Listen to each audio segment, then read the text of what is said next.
So hello everyone, कैसे हैं आप सभी। I hope you will be better. आज की इस वीडियो के अंदर हम ये डिस्कस करेंगे कि आप लोगों को कॉपी में कैसे करना काम है, कॉपी को किस तरीके से भरनी है ताकि आप लोगों के ज़्यादा से ज़्यादा मार्क्स कॉपी में आए, है ना। तो किस तरीके से आप लोगों को कॉपी का मैनेजमेंट करना है, किस तरीके से क्वेश्चन सॉल्व करने हैं और कुछ टॉपिक्स या कुछ इंपॉर्टेंट पॉइंट जो कि आप लोगों को हमेशा कॉपी में काम करने से पहले ध्यान रखना है। नमस्कार दोस्तों, मेरा नाम है देव, आप देख रहे हैं the science club Dausa YouTube channel. चलिए शुरू करते हैं। तो सबसे पहला जो पॉइंट आप लोगों को ध्यान रखना है वो ये ध्यान रखना है कि अगर जब भी आप कॉपी के अंदर कोई भी क्वेश्चन कर रहे हैं तो आप लोगों को कुछ चीज़ें हैं जो कि आप लोगों को ध्यान रखनी है ना। तो वो कौन कौन सी चीज़ें हैं जो कि आप लोगों को हमेशा ध्यान में रखनी है। तो सबसे पहली जो चीज़ है वो आप लोगों को कि जब भी आप पेपर स्टार्ट कर रहे हैं तो सबसे पहला ये है कि सबसे पहले जो आप लोगों को अच्छे से क्वेश्चन आता है, ठीक है ना, ऐसा क्वेश्चन अटेम्प्ट करना है जो आप लोगों को अच्छे से आता है, ठीक है।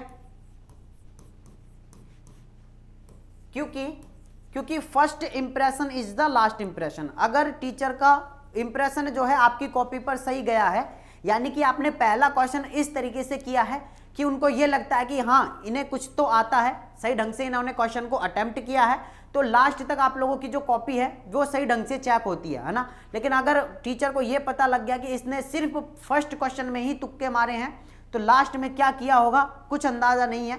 तो फर्स्ट क्वेश्चन जो आप लोगों को अच्छे से आता है वही आप लोगों को करना है।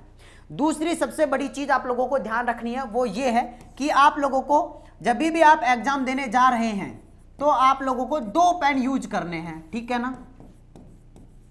सबसे पहला है ब्लैक पेन, कौन सा, ब्लैक पेन, और दूसरा आप लोगों को यूज करना है ब्लू पेन, ठीक है। अब ब्लैक पेन जो होगा वो आप लोगों को यूज करना है सिर्फ हेडिंग लगाने के लिए। हेडिंग लगाने के लिए कौन सा पेन यूज करना है, सिर्फ ब्लैक पेन यूज करना है हेडिंग लगाने के लिए, और ब्लू पेन से जो अंदर का कंटेंट आप लिखोगे क्वेश्चन के अंदर वो आप लोगों को करना है,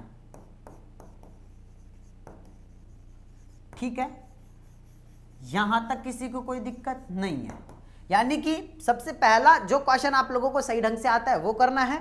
दूसरा आप लोगों को 2 पेन का यूज करना है, एक ब्लैक पेन का और एक ब्लू पेन का। ब्लैक पेन से सिर्फ आप लोगों को हेडिंग लगानी है और ब्लू पेन से आप लोगों को जो है वो अंदर का कंटेंट, आप लोगों का जो आंसर है वो आप लोगों को लिखना है।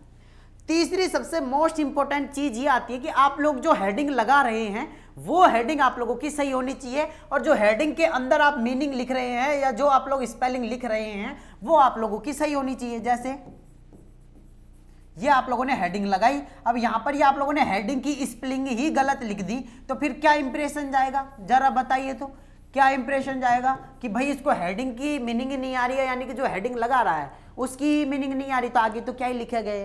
तो हेडिंग जो लिख रहे हो उसकी स्पेलिंग आप लोगों को सही लिखनी है और सही ढंग से इस तरीके से आप लोगों को जमा के लिखनी है, ठीक है। दूसरी चीज, आप लोगों को यहीं से लिखना स्टार्ट नहीं करना है, यहां से एक नीचे लाइन से आप लोगों को स्टार्ट करना है, यानी कि यहां से लिखना आप लोगों को स्टार्ट करना है। हेडिंग लगानी है, उसके बाद यहां से लिखना है, और फिर जब भी आप इस लाइन को लिखते हुए आओगे तो यहां पे नहीं आना है, डायरेक्ट यहां पे आना है, और उसके बाद फिर जो थर्ड लाइन लिखोगे वो आपको यहां से लिखनी है। तो ये आप लोगों का जो खुला खुला जो हेडिंग है वो आप लोगों की अलग से दिखेगी और टीचर का इंप्रेशन जो है वो बहुत अच्छा आप लोगों की कॉपी पर रहने वाला है, ठीक है ना। चलो यहां तक भी हो गई बात। अब हम नेक्स्ट बात करते हैं कि आप लोगों को जब भी आप कोई सा भी क्वेश्चन अटेम्प्ट कर रहे हैं तो उसका इंट्रोडक्शन आप जरूर लिखें। मतलब इंट्रोडक्शन आप लोगों को जरूर लिखना है। जरूर का मतलब ये है कि अगर आपको इंट्रोडक्शन नहीं भी आ रहा है तो भी आप लोगों को लिखना है। कैसे, जैसे हेडिंग डाल दो इंट्रोडक्शन, ठीक है ना। ये हमने इंट्रोडक्शन जो है हेडिंग डाल दी है, ठीक है। ये इस तरीके से देखो, बादल बनाओगे ना तो अलग ही आप लोगों की हेडिंग दिखने वाली है, ठीक है। बादल आपने बनाया, आप लोगों की हेडिंग जो है वो अलग ही दिखने वाली है और अच्छे नंबर आप लोगों के आने वाले। इंट्रोडक्शन लिख दिया, अब इंट्रोडक्शन के अंदर ये लिखना है कि 3-4 लाइन के अंदर उसको समराइज कर दो कि इस क्वेश्चन के अंदर ये चीजें हैं और ये हम जो है इसके अंदर करने वाले हैं। तो वो अगर आप समझा देते हो तो टीचर जो है यहां से आप लोगों के जो पन्ने भी भरेंगे, क्वेश्चन का मैटर भी बढ़ेगा और आप लोगों के अच्छे नंबर आने की जो है वो पूरे चांस रहने वाले हैं, ठीक है ना। सबसे और इंट्रोडक्शन में ये चीज जरूर लिख देना कि नर्सिंग के अंदर इसका बहुत महत्व है, नर्सिंग के अंदर क्या क्या महत्व है, 2 लाइन आप वो और लिख देना, तो इससे आप लोगों का और भी कंटेंट जो है वो बढ़ जाएगा। ठीक है, चलो नेक्स्ट जो टॉपिक है हमारा वो ये है कि अगर हम जिन भी टॉपिक लिख रहे हैं, यानी कि अब हमारा एक और आता है कि हेडिंग जब हम बना रहे हैं तो उसके अंदर हमें समराइज ये कर देना है कि हम इस क्वेश्चन के अंदर ये चीजें या ये हेडिंग हम यूज में लेने वाले हैं। जैसे कि अगर जैसे आप पहले वो लिखते थे ना निबंध हिंदी में, उसमें आप बताते थे कि पहले प्रस्तावना आएगी, फिर मनाने की विधि आएगी, फिर मनाने के कारण आएंगे, फिर इसको क्यों मनाया जाता है, और इसके बाद में फिर लास्ट में आप लिखते थे उपसंहार, है ना, लिखते थे ना। तो वही तरीका यहाँ पे यूज करना है कि इस क्वेश्चन के अंदर हम क्या क्या जो है चीजें डिस्कस करने वाले हैं। सबसे पहले हम इसका इंट्रो लिखेंगे, उसके बाद में हम इसके क्लिनिकल मैनिफेस्टेशन लिखेंगे, उसके बाद में हम यहाँ पर इसके क्या साइड इफेक्ट हैं वो लिखेंगे, इसके बाद में हम इसके जो है इसकी जो भी चीज़ें होती हैं जैसे रोल ऑफ नर्स हैं उसके बारे में हम लिखेंगे। इसके अलावा इसके क्या क्या और भी चीज़ें हो सकती हैं वो सारी चीज़ें लिख देंगे क्वेश्चन की कि ये चीज़ें हम इसके अंदर डिस्कस करने वाले हैं। तो टीचर जो है वो यहीं से समझकर आप लोगों को जज कर लेगा कि आप कितना क्वेश्चन के अंदर लिख पाओगे और कितना आप लोग जो है सही से लिख रहे हैं। ठीक है ना, ये दोनों चीज़ें जो है क्वेश्चन को टीचर जो है वो यहीं से आप लोगों का एग्जामिन कर लेता है, अंदर फिर पढ़ता ही नहीं है, यहीं से आप लोगों को मार्क्स दे देता है। ठीक है, तो ये तरीका आप लोगों को यूज करना है। इसके अलावा अगर क्लासिफिकेशन का कोई क्वेश्चन आ रहा है, एक चीज और ध्यान रखना, अगर क्लासिफिकेशन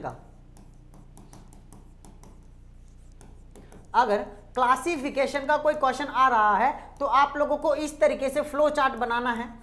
फ्लो चार्ट बनाने के बाद फिर उसको जो है अच्छे से समराइज करना है। ठीक है ना, तब तो क्या होगा, अच्छे नंबर आने की क्या रहेगी, उम्मीद रहेगी। अगर आप उसको अच्छे से नहीं एक्सप्लेन कर पा रहे हैं तो फिर जो है वो आप लोगों के नंबर कहां से आएंगे। तो फ्लो चार्ट इस तरीके से आप लोगों को क्लासिफिकेशन वाला अगर कोई क्वेश्चन आ रहा है तो वहां करना है।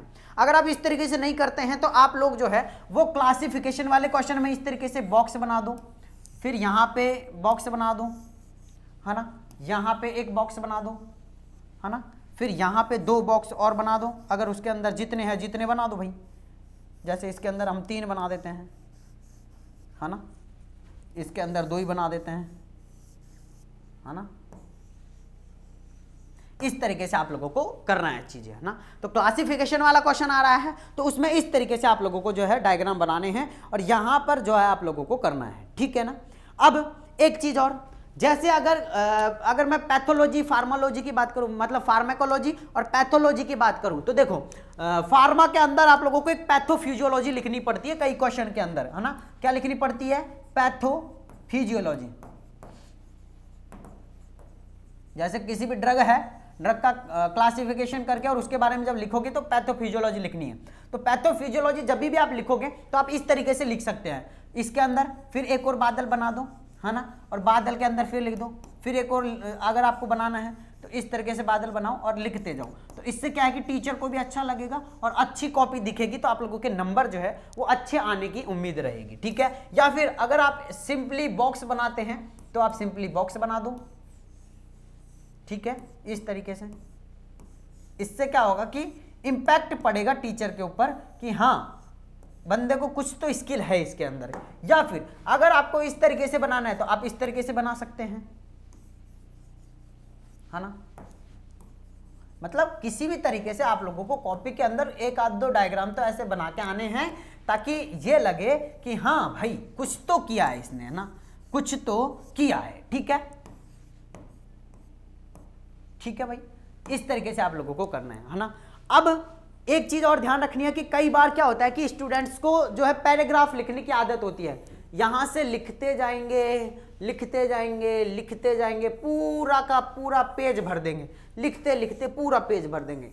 लेकिन अब आपको ऐसा नहीं करना है। ठीक है ना, आपको ऐसा नहीं करना है। क्यों नहीं करना है, क्योंकि टीचर जो है ना उसको इतना टाइम नहीं होता है कि वो पूरा पैराग्राफ पढ़ेगा, है ना। तो वो क्या करता है कि अब आप लोगों को जो तरीका है वो क्या यूज करना है, एरो लगानी है, 1 लाइन 2 लाइन लिखनी है, उसके बाद में फिर 1 लाइन छोड़नी है, फिर एक पॉइंट बना के, जैसे कि मैंने बोला कि ये पहला पॉइंट हो गया, ये दूसरा पॉइंट हो गया, ये तीसरा पॉइंट हो गया, इसमें 3 लाइन लिख दो, फिर यहाँ पे फिर 1 लाइन छोड़ के फिर 3 पॉइंट लिख दो, 2 लाइन लिख दो। ऐसे पॉइंट बना बना के लिखोगे ना तो टीचर को भी अच्छा लगेगा और आप लोगों के नंबर यहां से अच्छे आने की आशंका रहेगी। कई बार ये होता है ना कि कोई कम पढ़ के जाता है, मात्र 15 दिन पढ़ा है, 20 दिन पढ़ा है, 1 महीने पढ़ा है और वो भी पास हो जाता है, अच्छे नंबर लिया था। कैसे? उसको पता है कि कॉपी के अंदर कैसे लिखना है, कैसे प्रेजेंट करनी है चीज़ों को, तो वो अच्छे नंबर ले आता है। लेकिन कई बार क्या होता है कि जो बच्चा पूरे साल भर पढ़ रहा है लेकिन वो भी कई बार उसके भी बैक लग जाती है, उसको भी नहीं पता होता, तो वो डिपेंड करता है कि आप कॉपी के अंदर किस तरीके से चीज़ों को प्रेजेंट कर रहे हैं, उस चीज़ पर आप लोगों का डिपेंड करता है, ठीक है ना। और बहुत सारी सब्जेक्ट ऐसी हैं, जैसे कि अगर मैं बात करूं यहां पर तो सोशियोलॉजी, साइकोलॉजी, है ना, इसके बाद में सीईटी, है ना, इसके बाद में रिसर्च, है ना, कम्युनिटी, है ना, न्यूट्रिशन, बायोकेमिस्ट्री, ये सब्जेक्ट इतनी है, यानी कि ये सब्जेक्ट ऐसी हैं, इनके अंदर आप क्या कर सकते हैं, इनके अंदर आप अपने मन से भी लिख सकते हैं, मन के अकॉर्डिंग हेडिंग बना सकते हैं। लेकिन कब? जब आपको ये लग रहा है कि कॉपी में पन्ने जो है वो खाली रह रहे हैं तो हम जो है हेडिंग बना देते हैं, तो इनके अंदर आप अपने मन से कुछ भी हेडिंग बनाओ और हेडिंग बना के कुछ भी लिखो, पास हो जाओगे, ठीक है ना। तो ये चीज़ भी आपको ध्यान रखनी है, ठीक है ना। चलो, और सारी चीज़ें अच्छे ढंग से करनी है। और लास्ट पॉइंट और ध्यान से सुन लो कि अगर आप कोई भी चीज़ लिख रहे हैं और अगर आपको उनमें से किसी चीज़ को हाईलाइट करनी है, या तो आप उसके ऊपर ऐसे बॉक्स बना दो या फिर आप उसको अंडरलाइन कर दो, है ना, ऐसे अंडरलाइन कर दो। और हाइलाइटर पेन का यूज मत करना भाई कॉपी के अंदर, है ना, मेन एग्जाम के अंदर हाइलाइटर का यूज मत करना, ठीक है ना। तो ये चीजें अगर आप ध्यान रखोगे तो आई होप आप लोग जो है वो अच्छे नंबर लाएंगे एग्जाम में, और आपकी कॉपी का जो प्रेजेंटेशन है वो बहुत अच्छा रहेगा। और साथ में आपका क्वेश्चन का जो थोड़ा बहुत मैटर जो है वो तो आपको पता होना ही चाहिए, इससे ही आप लोगों के अच्छे नंबर आ सकते हैं। बाकी आप अगर ये सोचें कि मैंने जो बताया सिर्फ आप उसको अप्लाई करके अच्छे नंबर ले आओगे, तो ऐसा भी नहीं है, थोड़ा बहुत कंटेंट भी आप लोगों को आना चाहिए, ठीक है। बाकी इससे रिलेटेड अगर आपको और कोई भी डाउट है तो आप नीचे कमेंट बॉक्स में कमेंट कर सकते हैं, मैं आप लोगों के लिए नेक्स्ट वीडियो में लेकर आता हूं। जो भी आप लोगों के कमेंट रहेंगे, जो भी डाउट रहेंगे, वो हम नेक्स्ट वीडियो में आप लोगों के लिए सॉल्व करने वाले हैं। बाकी मैं मिलता हूँ गाइस नेक्स्ट वीडियो में, जब तक के लिए जय हिंद, जय भारत, नमस्कार।